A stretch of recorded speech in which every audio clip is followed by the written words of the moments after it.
The Barkads Karen Ice Troupe magkakaroon na ng single o album matapos pumirma ng kontrata sa isang kilalang independent record labels. Bukod nga sa mga singing queens, isa sa mga pambato ngayon ng Eat Bulaga pagdating sa kantahan ay si The Barkads Karen Ice Troupe.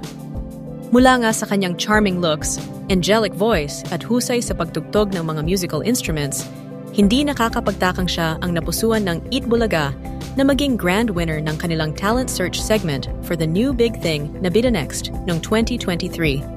2 taon na nga ang nakalipas nang maging The Barkads si Karen Ice Troupe at mapabilang sa mga host ng Eat Bulaga na nagbibigay ng tuwa at saya sa mga manonood tuwing tanghalian.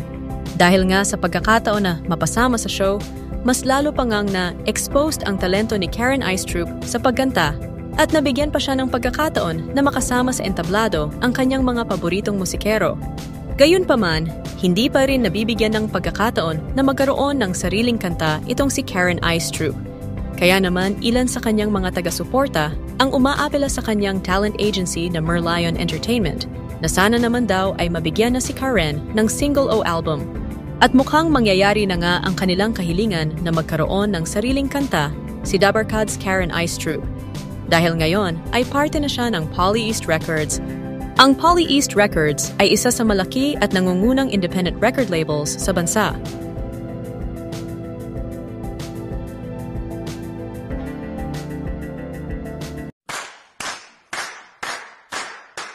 Go crazy. Go crazy.